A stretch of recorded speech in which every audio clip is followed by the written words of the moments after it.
सभी धर्म बंधुओं को सादर जय भीम। बैकवर्ड कल्याण सत्संग के 26वें दिवस में आप सभी लोगों को सादर जय भीम,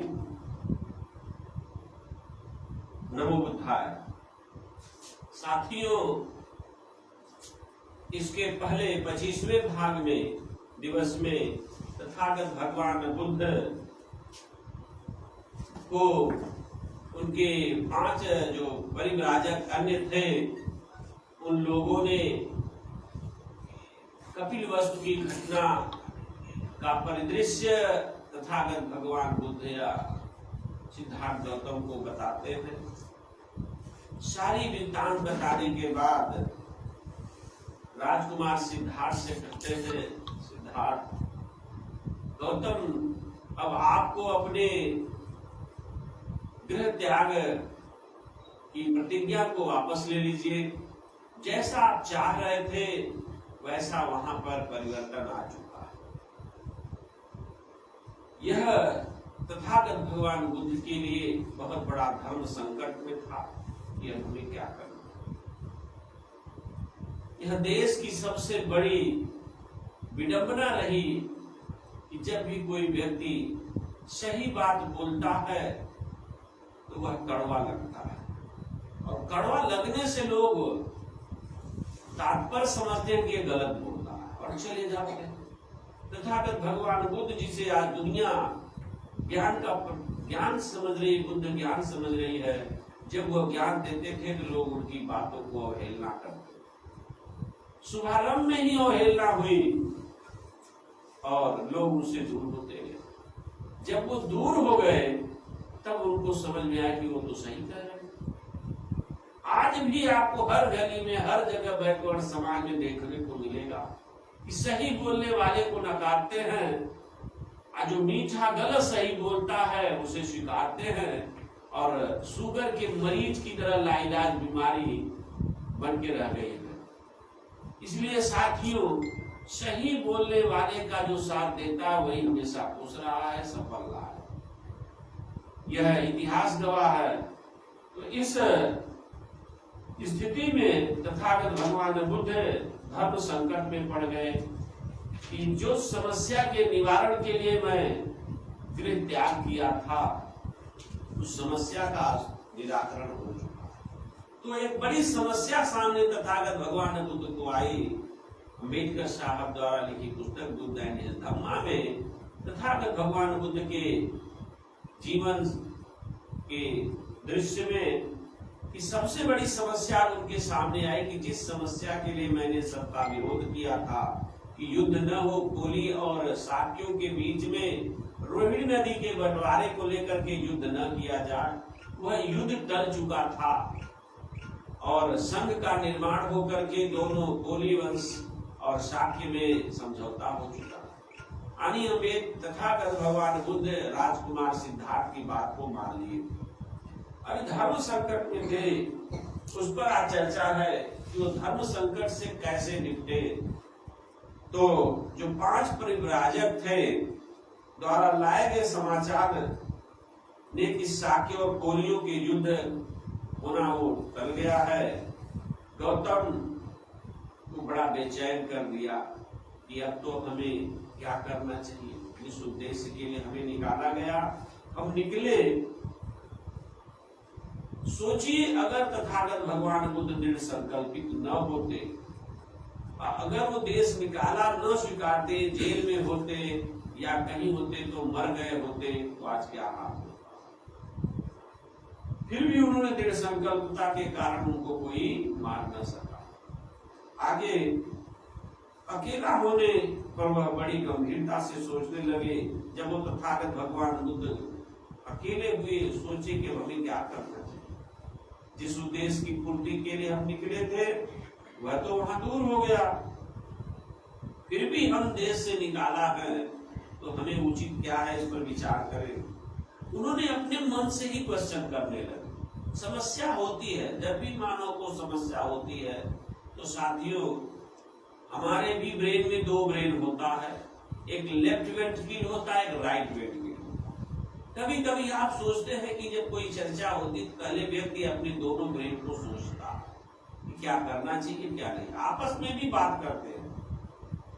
लेकिन यह व्यवस्था लेडीजों में नहीं होती है, क्योंकि उनका वेंट्रिकल्स दोनों जुड़े होते हैं। ऐसी विचारधारा महिलाओं में नहीं आ पाती है, इसीलिए महिलाएं किसी दूसरे की भावनाओं को समझने में गुरेज करती हैं, समझती नहीं है। पुरुष हमेशा हर तर्क को दोनों वेंट्रिकल के माध्यम से समझता और समझाता। यही दृश्य तथागत भगवान बुद्ध के मन में था कि मेरे जो बंधु बंधाव हैं वो सभी लोग अपने कार्य में हो गए हैं, तो मुझे क्या करना चाहिए। यदि मैं इसलिए उन्हें त्याग किया था, युद्ध का विरोधी था, अब वह युद्ध समाप्त हो गया है, तब भी वह क्या मेरे लिए समस्या शेष रही है। तब उनके मन में दूसरा ब्रेन कह रहा है कि आपके पास समस्या क्या रह गई है बुद्ध, अब आपको तो वापस जाना चाहिए। क्या यह बुद्ध की युद्ध की समाप्ति के साथ साथ मेरी समस्या समाप्त हो गई? तो दूसरा मन कहता है कि भाई जिस समस्या का समाधान हो गया, तो क्या पूरी समस्या मेरी समाप्त हो गई? गहराई से सोच विचार में रह रहे थे, तब बुद्ध ने अपने मन में ही कहा कि नहीं, अभी मेरी समस्या सॉल्व नहीं हुई। युद्ध की समस्या अनिवार्य तौर से समस्या थी, क्योंकि उससे जन कल्याण हानि होती। कितने घर उजड़ते, कितने बाप बेटे पिता के पिता बच्चों के पिता छीन जाते, पत्नियों की विधवा हो जाती। ये समस्या से बहुत बड़ा निवारण मिला। यह एक बड़ी समस्या का अंग था। यह विरोध न केवल जाति और राजाओं में ही विद्यमान है, यह विरोध का संघर्ष विद्यमान है क्षत्रियों में, ब्राह्मणों में, गृहस्थों में, माता और पुत्र में।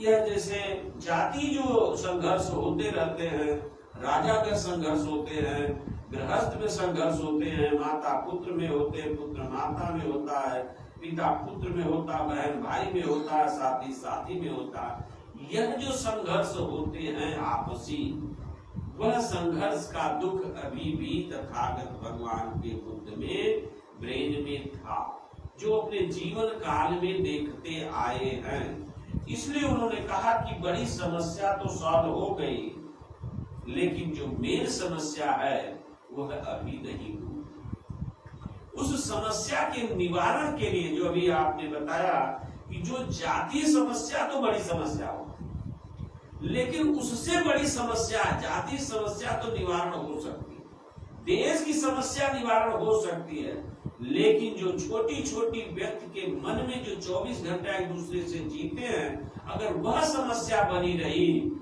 तो उससे बड़ी समस्या कोई नहीं है। यही समस्या को हम कहते हैं जातियों में जो संघर्ष होता है, पर वह कभी कभी, लेकिन वर्गों के बीच में संघर्ष होता है, यह स्थायी और लगातार जारी अभी भी है और आज भी है। यह कष्टों का, दुखों का निवारण करने के लिए, यह वर्ग संघर्ष को समाप्त करने के लिए कैसे इसका निवारण किया जाए, यह मन में उनके व्याप्त था। अर्थात वर्ग की समस्या, जाति की समस्या, सारी जो संघर्ष था, एक दूसरे से विरोध और लड़ाई को संघर्ष सभी बाकी था, पारिवारिक समस्याएं बाकी थी। इन तीनों समस्याओं को लेकर के तथागत भगवान बुद्ध चिंतित थे। आगे क्या? यह सत्य है कि मैंने युद्ध के कारण ही गृह त्याग किया। यह बात सत्य है कि प्रथम समस्या गृह की थी, युद्ध की, वह तो टल गई, लेकिन साकियों और कोलियों का युद्ध समाप्त हो जाने पर भी मैं घर वापस नहीं लौटूंगा।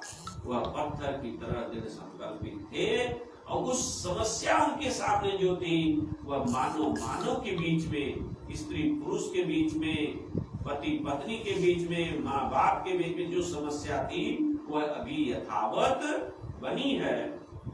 इन सामाजिक समस्याओं को निवारण के लिए मुझे सामाजिक संघर्ष की समस्या का हल खोज निकालना है और यह समस्या को निवारण के लिए जो बहुत बड़े व्यापक पैमाने पर सभी धर्मबंधुओं से बताना चाहूंगा कि इतनी बड़ी सोच तथागत भगवान बुद्ध की थी और आज भी ये समस्या निवारण के बाद भी ये समस्या आज भी पैदा है, बनी हुई है। यह इसलिए बनी हुई है क्योंकि वह अपने महापुरुषों को सही से पढ़ते नहीं हैं, सही से समझते नहीं हैं, और समझते तो ये कष्ट और समस्या नहीं होती। आगे कहते हैं पुराने परंपरागत दर्शन से के पास इस सामाजिक संघर्ष की समस्या का हल या नहीं है, यदि कहाँ है।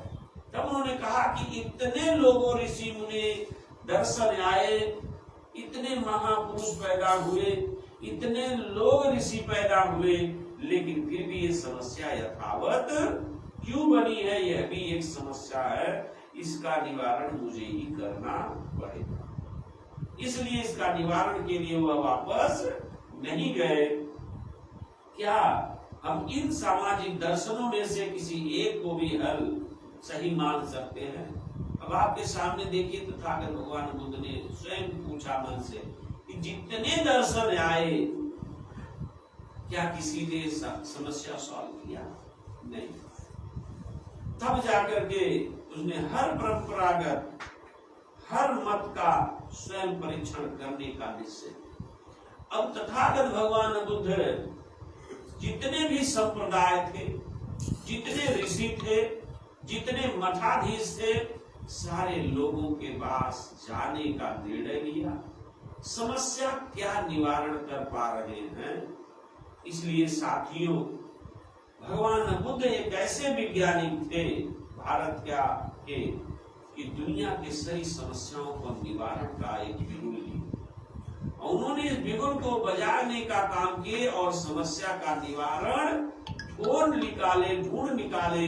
वह समस्या क्या है? दुख। दुख क्यों है? उसको जिस दिन आप जान जाएंगे, समस्या निवारण हो जाए। दुख क्या है? दुख एक होता प्राकृतिक दुख, एक स्वयं का। स्वयं जो पैदा किया जाता है वो मानव दुख होता है, और जो ऑटोनॉमस होती, स्वयं प्रकृति द्वारा उत्पन्न होती है, वो प्राकृतिक दुख। जैसे बूढ़े होने का दुख, ये स्वाभाविक है कि बूढ़े होंगे तो सोचेंगे बढ़ोतरी आएगी तो बहुत सारा। जवानी का दुख, जवानी में सुंदरता है, कहीं खो न जाए, इसका दुख। बचपना से जवानी का दुख, ये सारे प्राकृतिक दुख है जो change in the rule of nature है। दूसरा है अच्छी चीज मिल गई तो उसे खोने का दुख, अच्छी चीज नहीं मिली उसे न पाने का दुख, अमीर बन गए तो अमीरी चली न जाए ये दुख, गरीब है तो गरीबी से अमीर हो इसका दुख। यह सारे दुखों का निवारण व्यक्ति की अपने कर्म पर निर्भर है। इसीलिए कहते हैं कि जो व्यक्ति को कर्म से प्राप्त है उसे ही पर्याप्त समझे, अपने आप दुख मिट जाएगा। अपनी क्षमता से जो व्यक्ति बिना झूठ बोले, बिना चोरी किए, बिना किसी का छीने, बिना किसी की चुगली किए, बिना किसी से ठगे, अगर कर्म से प्राप्त है तो आपको सुख जरूर मिलेगा। यही उन्होंने ढूंढ निकाला। अगर दुख है तो उसका कारण है कि कहीं न कहीं उसका निवारण भी है। यह उन्होंने ढूंढ निकाला। और दुख का बेसिक जो दूसरा दुख है जो हम मानव द्वारा दिया जाता है, वह दुख स्वयं के हर व्यक्ति के अंदर है। ईर्ष्या, द्वेष, क्रोध, अहंकार, लोभ, मोह, ये सबकी अति। कहते हैं ना, अति सर्वत्र वर्ज्यते। किसी भी चीज की अति हो हमेशा वर्ज्य है। इसीलिए चार तरह के दुखों में सही रूप से किसी चीज का पालन ज्यादा कर देना, किसी चीज का पालन नहीं करना, ये दुख का कारण है।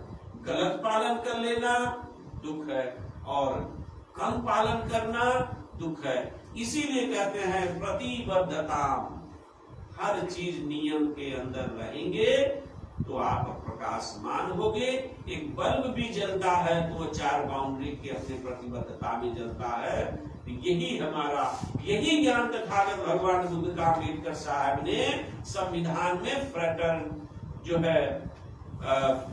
फ्रेटर्निटी दिए, और आपको लिबर्टी दिए, स्वतंत्रता दिए, लिबर्टी दिए, फ्रीडम नहीं दिए।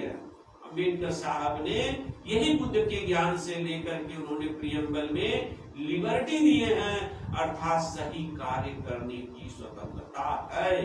किसी को किसी भी गलत तरीके से कोई भी कार्य करने की स्वतंत्रता नहीं है। यही अम्बेडकर साहब ने प्रियम्बर में दिए हैं। इन्हीं शब्दों के साथ सभी हम बंधुओं को आज के इस 26वें दिवस में सभी मानव कल्याण हो, इन्हीं दुखों की खोज करने के लिए तथागत भगवान बुद्ध निकले थे। और इन सारे चीजों को आप समझिए और आगे भी लोगों को समझने का प्रयास करिए, तभी दुखों का निवारण होगा। इससे पता चला कि अपने कष्ट का निवारण करने के लिए तथागत भगवान बुद्ध स्वयं वापस नहीं गए। जो लोग कहते हैं कि राजा बन जाने से सब समस्या हल हो जाएगी, वह लोग तर्कहीन हैं। समस्या हल जब तक आपके पास नैतिक ज्ञान नहीं है, मोरल साइंस नहीं है, दर्शन नहीं है सही, तब तक आपकी समस्या निवारण नहीं होगा। इन्हीं शब्दों के साथ सभी बंधुओं को बैकवर्ड कल्याण सत्संग में सादर जय भीम, नमो बुद्धाय, जय भारतीय संविधान।